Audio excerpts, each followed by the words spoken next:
Shalom bien-aimé, merci d'être là, de me faire confiance, de m'écouter en quelques instants. Nous allons prier le Seigneur et recommander ce moment ici entre les mains du Seigneur. Juste quelques minutes à rester avec vous ensemble. Père Céleste, je te dis merci, Père éternel. Merci pour ce temps que nous allons passer ensemble en nous exhortant les uns les autres, car nous devons te connaître, aller dans la connaissance de celui qui nous a appelés. Merci pour tous ceux qui vont nous suivre en direct ou en différé. Que ton nom soit béni à jamais. Que le Saint-Esprit nous amène dans la connaissance parfaite des fils de Dieu en qui nous avons mis notre confiance, en qui nous croyons sans l'avoir vu. Nous l'avons accepté par la foi dans nos vies et nous croyons qu'il est en nous et qu'il progresse à nous. Il nous fait grandir jusqu'à la maturité, jusqu'à ce qu'on parviendra à la stature parfaite de Christ. Oh, merci pour tous ces saints, pour ces saints hommes que tu as placés à l'église pour diriger l'église, pas seulement pour les diriger, mais pour l'édification des saints, pour amener les saints à la connaissance parfaite des fils de l'homme, le Fils de l'homme. Oh, merci Seigneur Jésus-Christ. Nous devrons aller à la connaissance, à ta connaissance parfaite, Seigneur Jésus, et à atteindre la maturité, aller jusqu'à la perfection. Je te dis merci pour tous ceux qui s'efforcent à te connaître, pour tous ceux qui s'efforcent à connaître ta parole profondément, à être animés par le Saint-Esprit, conduits par le Saint-Esprit, être remplis, toujours remplis du Saint-Esprit. Nous laissons ce moment ici entre tes mains. Enseigne-nous dans le nom précieux de Jésus-Christ. Amen. Amen, bien-aimé.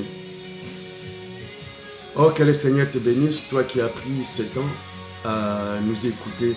Nous voulons parler un tout peu de la confusion qui se passe dans nos assemblées. Et c'est un peu partout, surtout dans le monde anglophone. Nous confondons beaucoup les dons spirituels. Il y a une confusion totale sur les dons. Les dons, on ne les vend pas. Les dons spirituels, on ne les vend pas. On reçoit ces dons lorsqu'on a reçu Jésus-Christ comme son Seigneur et son Sauveur. Dans les Actes des Apôtres, chapitre 2, je crois, chapitre 2, où l'apôtre Pierre prêchait, il a dit ceci. Je crois que c'est le chapitre 2 des Actes des Apôtres. Là où il dit, chapitre 2, verset 38. Après avoir prêché aux gens, leur parler de se convertir, les expliquer tout ce qui concernait le royaume des cieux. Et après que les hommes ont tous entendu, ils ont dit, verset 37, chapitre 2, Actes des Apôtres, chapitre 2, verset 37, il dit ceci. Après avoir entendu ce discours, ils eurent les cœurs vivement touchés et ils dirent à Pierre et à tous les autres apôtres, « Hommes frères, que ferons-nous » Pierre prenant la parole leur dit, « Repentez-vous, bien-aimés, et que chacun de vous soit baptisé au nom de Jésus-Christ. » Écoutez bien, que chacun de vous soit baptisé au nom de Jésus-Christ. Pourquoi? Pour le pardon, premièrement, pour le pardon de vos péchés, et vous recevrez les dons du Saint-Esprit. Vous recevrez les dons du Saint-Esprit. Donc, celui qui reçoit les dons du Saint-Esprit, c'est seulement celui qui s'est repenti. Qui s'est repenti de ses mal, de ses péchés, et qui a accepté Jésus-Christ dans sa vie comme son Seigneur et son Sauveur. Et après, il reçoit les dons du Saint-Esprit. Et ces dons, c'est pour l'usage commun, c'est pour l'utilité commune, les dons du Saint-Esprit. Les dons du Saint-Esprit, on ne les fabrique pas, on ne les trafique pas. On ne les trafique pas. Nous voulons mettre un peu l'accent sur ces dons spirituels, où il y a tellement la confusion, surtout dans le monde anglophone. Celui qui prophétise, pour lui, il devient un big prophète. Or, il y a la prophétie comme don. Lisons-les dans 1 Corinthiens. Je crois que vous êtes tous les lecteurs de la Bible. 1 Corinthiens chapitre 12. Nous sommes tous les lecteurs de la Bible.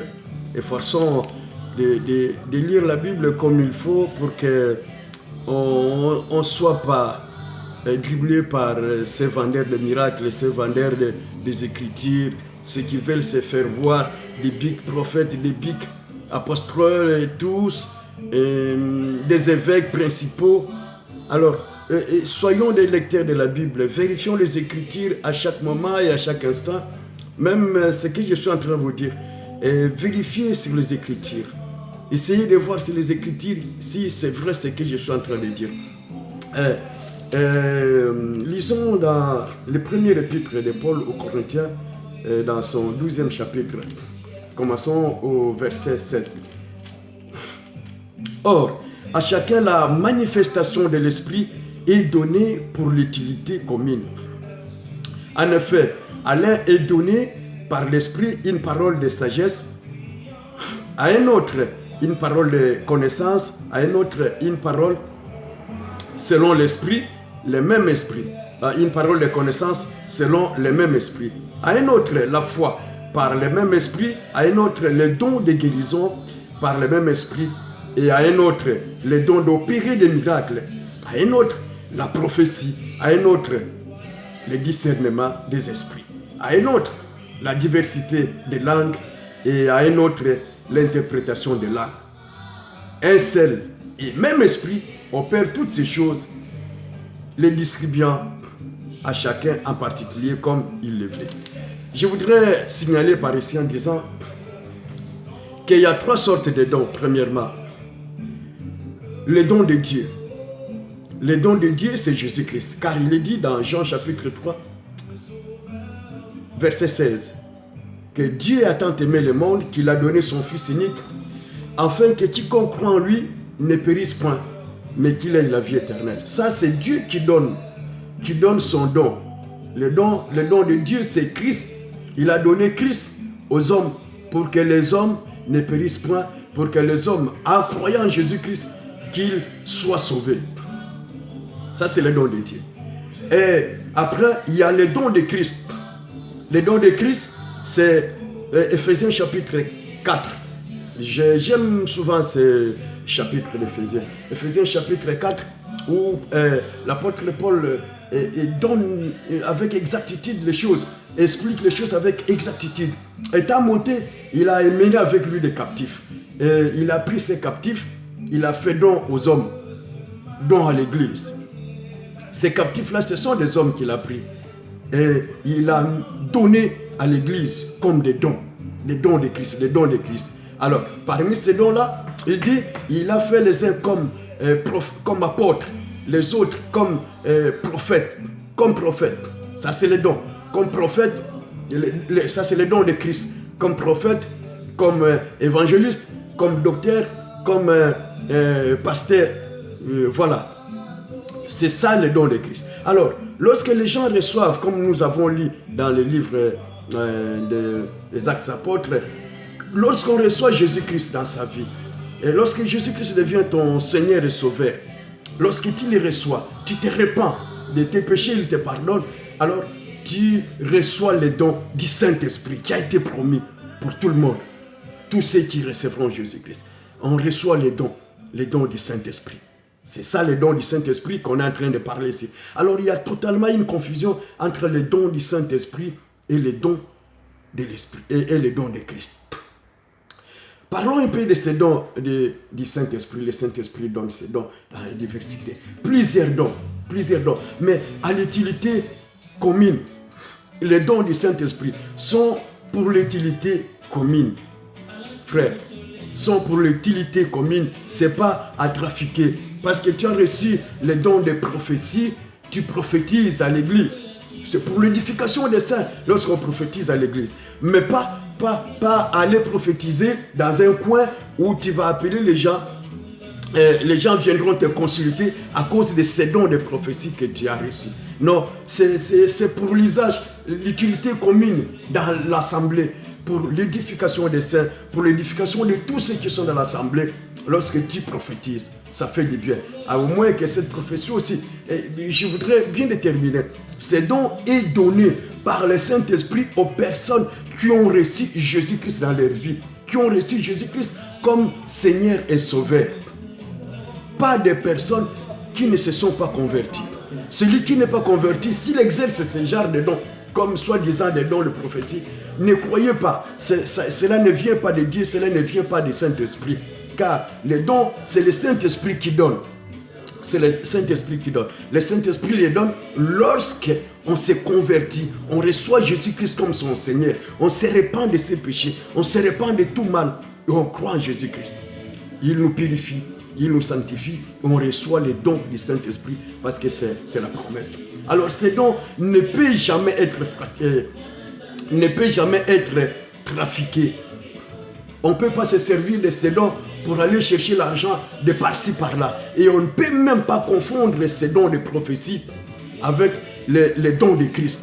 Les dons de prophétie comme les dons du Saint-Esprit et du don de Christ comme prophète. Alors, ici, il y a tellement de confusion. C'est pareil avec le discernement des esprits et la vision. Quand tu as un don de vision, tu deviens prophète. Quand tu as un don de discernement des esprits, tu vois les esprits de loin et tu peux discerner les esprits. Après, tu dis, je suis prophète, tu commences à faire tes affaires. Tu fais une église où tu deviens prophète ou prophétesse. Mais c'est juste des dons. C'est des dons. Et il faut que les serviteurs des ministres qui travaillent à l'église puissent nous aider. Aider nos sœurs, aider nos frères qui ont ce genre de dons. Les dons de discernement des esprits, les dons de vision, les dons de prophétie. Ils ne sont pas des ministres. Ils ne sont pas établis des ministres comme des captifs. Non, ils sont des dons. Juste, ils ont reçu des dons. Ils ne sont pas des dons de Christ pour l'église, mais ils ont reçu les dons du Saint-Esprit pour l'édification de l'église. Alors, il ne faut pas le confondre, même si on appelle ça en anglais. Des big prophets, des ceci, cela. C'est juste des dons. Ils l'ont confondu au ministre don de Christ.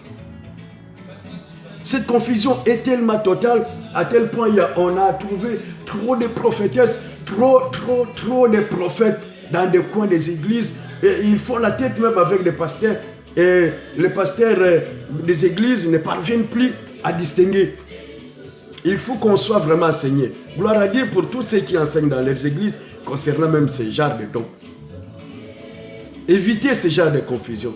Si vous voyez quelqu'un qui dit être prophète, il faut chercher à savoir. Si vous avez le don de discernement, il faut chercher à savoir. Il est prophète, ministre, ou parce qu'il a un don de prophétiser. S'il a juste un don de prophétiser, c'est un frère de l'église. Ce don-là, c'est pour l'édification ou l'édification des saints en utilité commune dans l'église. On ne les vend pas, on ne les trafique pas. Et on ne peut pas les confondre avec les dons de Christ. Lisons les livres toujours. 1 Corinthiens chapitre 14, on commence au premier verset. Et il est dit, recherchez la charité, aspirez aux dons spirituels, mais surtout à celui des prophéties. En effet, celui qui parle en langue ne parle pas aux hommes, mais à Dieu, car personne ne le comprend. Et c'est en esprit qu'il dit des mystères. Ça, c'est vrai. En revanche, celui qui prophétise, au contraire, parle aux hommes, les édifie, les exhorte, les console. Celui qui parle en langue s'édifie lui-même. Celui qui prophétise édifie l'église. Voilà l'utilité des dons spirituels, même les dons de la prophétie. Ça fait du bien lorsque dans l'assemblée, on a des frères ou des sœurs qui prophétisent. Ça aide beaucoup.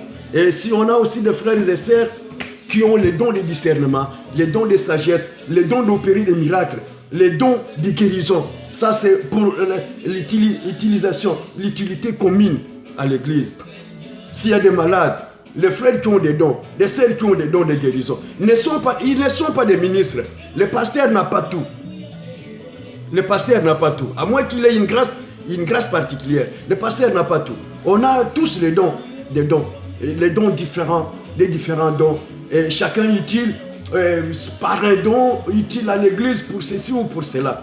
Ton don de guérison, ce n'est pas pour aller le vendre, pour aller chercher l'argent. C'est vrai, Dieu ne se répand pas de ses dons et de ses appels. Tu t'éloignes de l'église, si tu vas faire une église à cause des dons, Tu resteras avec les dons, mais Dieu ne sera pas avec toi. Tu as un don de prophétie, tu vas rester avec tes prophéties, mais Dieu est parti. L'Esprit de Dieu n'est plus avec toi. Ne devenez pas des prophètes ou des prophétesses en dirigeant les églises pour dire que Dieu est avec nous. Non. Ça, c'est juste des dons. Ne confondons pas, bien-aimés, ce genre de dons. Oh, je voudrais m'arrêter là. Je vous ai pris à peu près 15 minutes. Je voudrais m'arrêter là. Prochainement, on va parler ces dons de Christ qui est prophète et les autres.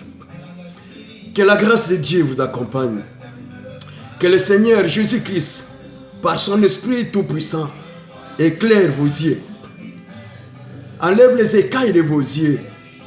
Qu'il souffle sur vos oreilles afin que vous entendiez les choses que vous n'avez jamais entendues. Afin que vous discerniez ce qui est agréable devant Dieu. Qui parle de la part du Seigneur et qui est au service des démons, au service de Lucifer. Parce que nous avons beaucoup de serviteurs du diable.